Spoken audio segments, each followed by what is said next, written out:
Felipe, então, se você não conseguir montar a academia pra ele, a gente vai dar um chá de tapa no... A sua, que você é o cara mais chato pra academia. Ih, falou que é o cara mais chato. Dá o microfone pra ele que eu gostei Não, mas dele. a gente pra academia é chato O cara que fala as verdades aí, né?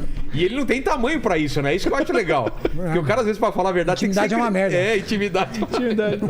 Mas a gente tava falando antes aqui que eu já tive um lance de treino. Isso vale pra quem tá em casa também. Pra quem já treinou muito durante um tempo, fez jiu-jitsu, treinava. Você vai e mostrar tal. de novo aquela fotinho? Você na cachoeira? Não vou.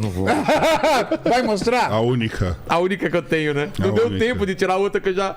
Ele não pode encontrar o Maromba que ele vai mostrar essa foto. Ó, eu já fui também, tá? Que nem aquele cara que jogou futebol um dia, mostra a foto dele com o uniforme do time, né? Depois tá barrigudo e tal. Mas quanto tempo pro corpo ou pra mente voltar a lembrar de como era e ter a vontade? Porque meu problema mais é a tal da vontade, cara. Tudo parece melhor do que treinar. Vontade é difícil, mas formação de hábito, você teve com o Wesley aqui, e o Wesley ele deve ter falado pra você. Cerebral, né? é uma coisa... 66 dias em média. 66 dias? Então, todo mundo que fala que não se propõe a treinar, pelo menos 2 meses, no horário certo, com uma rotina Disciplina. adequada, cara, acaba falhando porque é o tempo que demora pra você aprender que aquilo é uma coisa que você tem que fazer, né? Basicamente é o trabalho de 2 estruturas cerebrais juntos, né? O striatum dorsalis e o núcleo accumbente. O núcleo accumbente, ele é uma estrutura que é que nem essa jujubinha roxa, e o striatum dorsalis é que nem essa laranjinha. Tá. O roxinho, ele fica percebendo aquilo que te traz bem-estar. E o laranjinha é o que transforma o que te traz bem-estar em rotina. Só que coisas que não necessariamente te bem-estar imediato, elas também viram rotina por causa da repetição. Então, o que a gente faz quando, por exemplo, para quem que é muito útil a conversa dessas duas estruturinhas, né? Para quem, por exemplo, fuma. O cara que é tabagista, ele precisa, Rogério, de alguma coisa que troque a sensação de recompensa que o cigarro dá. E aí, às vezes... E aquela coisa também que ele tem na cabeça de... Toma um café, eu preciso de um cigarro, faz o tal. Tá muito associado, né? Isso daí tem um nome muito importante, né? Isso daí chama a formação de engramas, né? Pensa o seguinte, a unidade básica do computador, megabyte. Certo. A unidade, ou byte, né? Ou bit, byte, né? A unidade básica de memória, nossa, chama-se engrama. Quando você forma uma memória de recompensa, você tem que desfazer essa memória. Por que é tão difícil você refazer um hábito? Porque você gasta energia para destruir essa informação. Então, precisa existir gasto de energia para você reconstruir uma informação de recompensa. Então, a primeira etapa, você troca. Por exemplo, eu tenho um paciente que ele gostava de fumar quando ele chegava em casa. Então, tá bom. Então, fulano, em vez de fumar, sabe o que você vai fazer? Você vai descer na esteira e vai correr meia hora. Ou então, você vai pegar a bicicleta da sua sala e você vai fazer um exercício intervalado de alta intensidade, 8 minutos. E aí o que acontece? A endorfina sobe, ele tem aquela sensação de recompensa imediata e ele, entre aspas, esquece o cigarro. Mas por quê? O cérebro começa a... Como que funciona? Ele substitui, Você tem um prazer, então, ele esquece o outro prazer? Ele reescreve. É o mesmo jeito que você... Que nem no computador. Você grava uma coisa em cima de... Exatamente. Só que o que é interessante no cérebro, né? O que é a informação básica? É a percepção de recompensa, né? O computador, é Dopamina. difícil você transformar essas coisas ipsis literis, porque não existe uma informação básica de recompensa do computador. Mas a gente tem essa informação, essa sensação. Recompensa, recompensa, recompensa. E aí o que você precisa? Para apagar uma coisa que você tem recompensa, você tem que entregar outra que tem recompensa. Às vezes, ou nem indicado que a pessoa ela comece com musculação. Por quê? Porque musculação depende de um tempo que você pratica para você voltar a ter essa sensação. A gente fala para começar com aeróbio por quê? O aeróbio, ele é uma sensação, para quem começa, desconfortável. Isso quer dizer que a compensação, o cérebro ele vai produzir 1 tonelada de beta-endorfina. Olha a galera que é viciada em correr. Exato. Quando você pega gente machucada, você vê gente que tem fratura de estresse, que tem tendinite, mas continua correndo. Os caras que correm são viciados mesmo. São viciados. O cara chega no hotel, chega onde tá na viagem, já... Putz, amanhã eu vou correr, aonde que dá pra correr? Eu não gosto de usar essa palavra vício para esporte, porque dá uma conotação negativa. Né? Mas eles estão extremamente habituados a isso. Aí você pode falar assim, mas a galera que faz musculação também é. A galera que faz musculação, ela não faz às custas disso. Você pega, por exemplo, eu e o Júlio, a gente tem... Renato também tem algumas lesões. A gente reestrutura o nosso nosso treino para fugir da lesão. O sujeito que corre, tá. ele corre apesar da lesão. Entendi. Então a gente tem mulheres que têm, por exemplo, fratura de estresse no pé, correm até o pé quebrar. Fratura de estresse na canela, mesma coisa. Alterações que estão associadas, por exemplo, até com transtorno alimentar, acaba mexendo com isso. Então, vamos voltar. A gente começa primeiro fazendo alguma coisa que dê uma resposta de recompensa. Nesse sentido, às vezes o exercício aeróbico, ele tende a te dar essa resposta mais rápido. Por quê? Porque ele causa um desconforto mais precoce, então o cérebro produz mais endorfina precocemente, e aí você tem um tempo mínimo para isso acontecer. Quanto tempo dura um craving? Então você precisa de alguma coisa. Ah, quero comer um doce. Quanto tempo dura? Ele dura 3 minutos. É mesmo? Acabei de comer, eu tenho aquela vontade insuportável de comer um doce. Espera 3 minutos. Você vai ver que essa vontade vai diminuir. Em 10 minutos você esquece. É mesmo? Sim. É coisa de relógio. Já aconteceu comigo. Se você colocar no seu relógio 10 minutos e esperar passar, você fala, opa, tô legal. Então é muito do que é o ímpeto. E aí quem que conversa isso? Então a gente estava falando das duas jujubinhas, né? Então a gente tem aqui a resposta, né? Do que é a sua recompensa na roxinha, o que é o seu hábito na laranjinha. Quem é a irritação do doce que vai falar assim, vai agora buscar aquele doce? É a jujubinha vermelha, que a gente chama de amígdala. Ela faz o quê? Ela pega e fala assim, opa, preciso me proteger desse desconforto que está sendo notado. E aí ela comanda uma outra jujubinha que fica na frente, que é essa jujubinha verde aqui. Mas por que o corpo gera esse desconforto? O seu cérebro percebe como desconforto. Né? A falta daquela sensação de recompensa. A falta de sensação de recompensa... Seu corpo sempre quer se sentir bem. É isso? Ele sempre busca uma recompensa, Rogério. Algumas pessoas mais que outras. Tem pessoas, por exemplo, que elas são afeitas a terem vícios. Então, se a pessoa experimentar cocaína, ela vicia. Se ela experimentar cigarro, ela vicia. Se ela experimentar álcool, ela vicia. Entendi. Por quê? Porque é uma necessidade de recompensa que ela tem. E aí... O que acontece nessa condição? O vermelhinho, a jujubinha vermelhinha aqui, que é a amígdala, ela anula o efeito da jujubinha verdinha, que é um negócio chamado núcleo ventromedial do córtex pré-frontal. Núcleo ventromedial do córtex pré-frontal, que é o que faz a sua programação de atitude. Quando ela desloca e some, você busca 100% a recompensa e a tua jujubinha. Acontece isso. Entendi. Vai tudo pro mato, você come uma tonelada, você volta a fumar, você usa droga. Tem gente que é viciada em esporte radical, né? O cara ele precisa cada vez ir mais longe. Sentir adrenalina. Sentir aquela adrenalina, né? Exatamente. O Paquito, ele tem esse negócio todo final de semana, né? Quando vai pra balada, ele vai pra bagunça. Exatamente. Cada vez é uma coisa mais louca. Eu sou muito viciado em adrenalina. Inclusive, aqui de vez em quando eu te dou uma cutucada pra ter essa adrenalina do será que eu vou ser demitido? Será que eu vou ser demitido? Exatamente. Ele tá sempre entendeu? na corda bamba aí, cara. Tudo pela Hoje, adrenalina. por exemplo, você me filmando quando eu tirei a camisa... Tá vendo? Vivendo perigosamente. Perigosamente, mas né? Sacou o celular já. Mas e aí? Fazendo a alegria do pessoal do Instagram. O pessoal vai ver no seu canal depois dessas filmagens. O que você pode falar aqui do meu caso em porcentagem de sucesso? Na verdade, você precisa de uma recomposição corporal. Você não tem um aspecto de uma pessoa que está em obesidade. Você tem uma gordura localizada mais na região da cintura. A gente percebe que você ainda tem... Coxa também parece que deu... É que você tirou a sua camisa. Graças a Deus. Eu falo, não, sua coxa tá normal, não. É que você não tirou a calça. A gente percebe que você tem uma massa muscular e que a gente percebe que dá pra ver que você treinava. Mas já não tem mais densidade. Densidade Densidade é tônus muscular. Tá. Você não tem mais tônus muscular.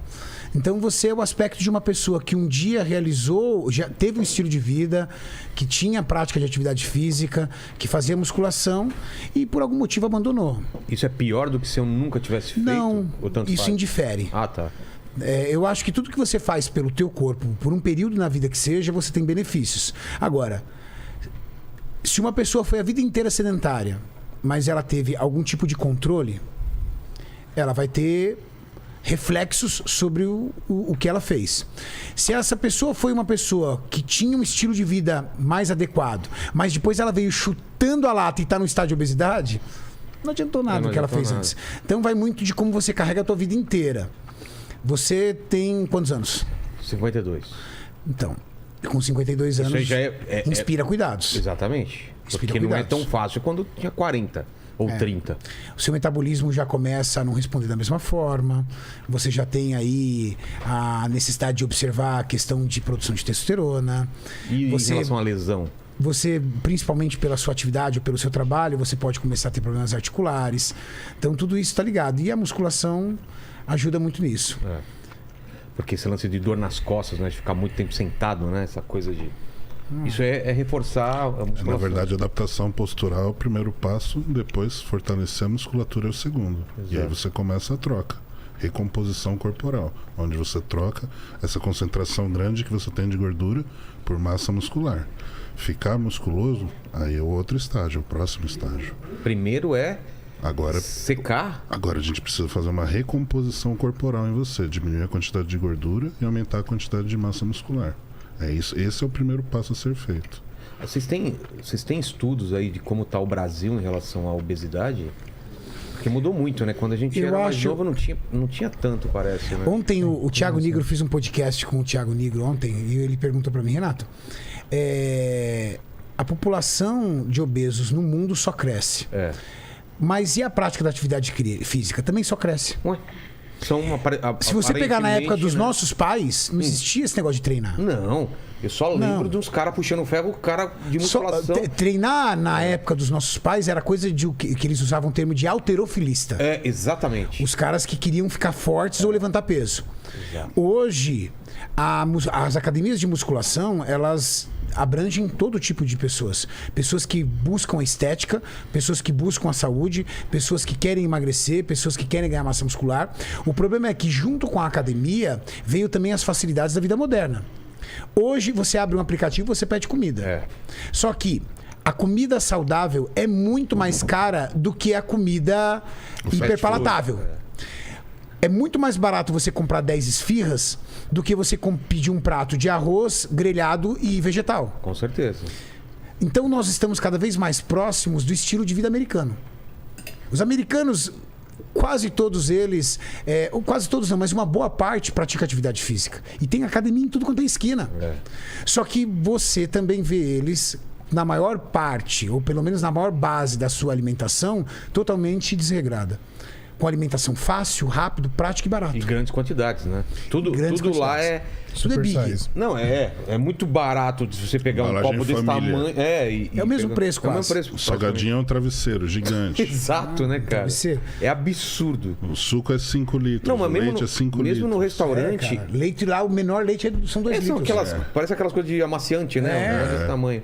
E restaurante também, você tem que pedir um prato para 2 pessoas, porque vem muita coisa, né? Sim, aí você pega um leite desse, você abre, certo?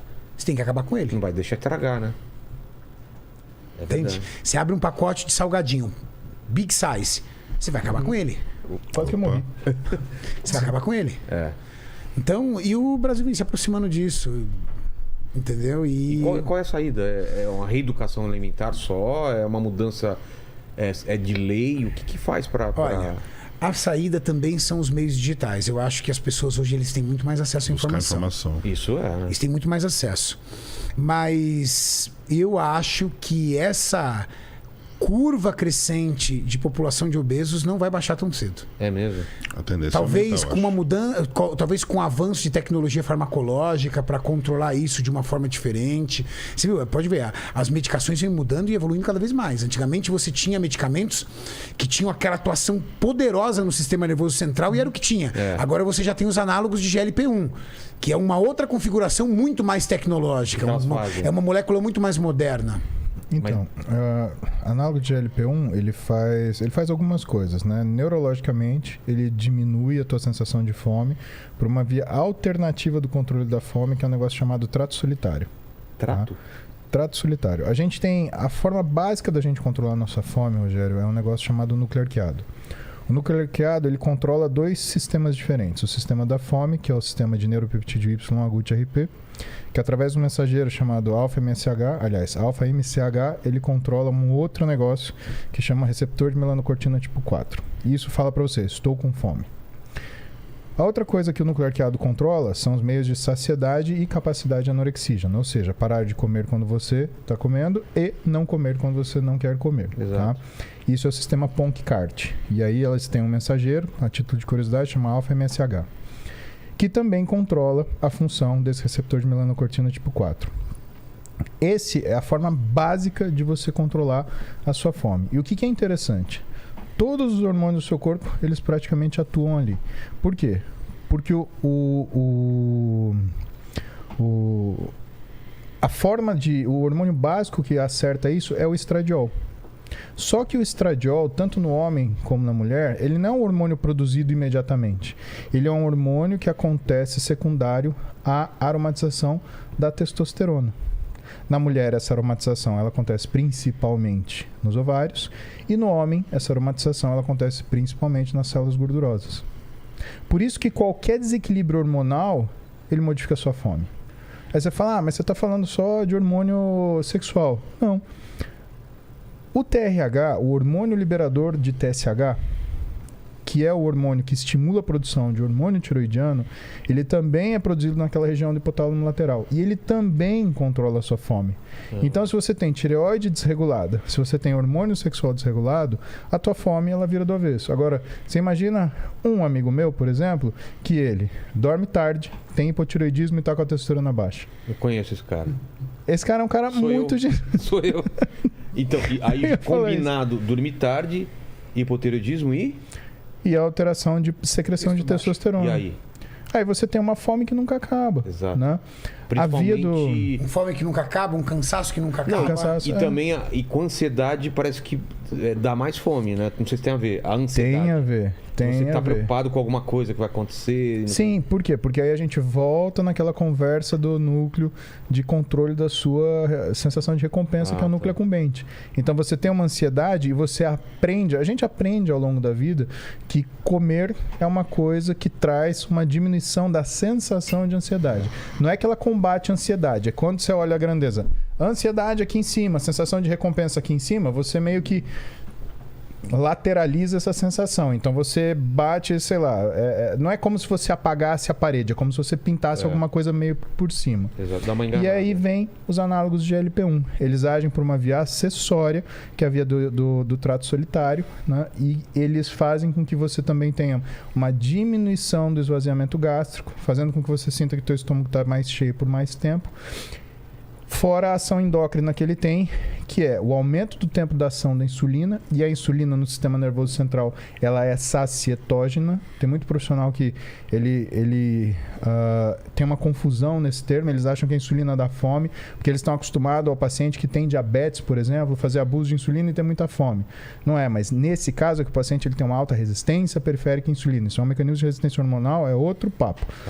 Mas quando o análogo de GLP-1 ele aumenta a ação, o tempo de ação da insulina, né, ele faz com que você tenha diminuição do que é a percepção de fome. Ao mesmo tempo, ele controla uma coisa muito importante, que é daí que ele tem uma ação tão importante do ponto de vista metabólico, de melhora de pacientes que têm diabetes tipo 2, por exemplo, que é o controle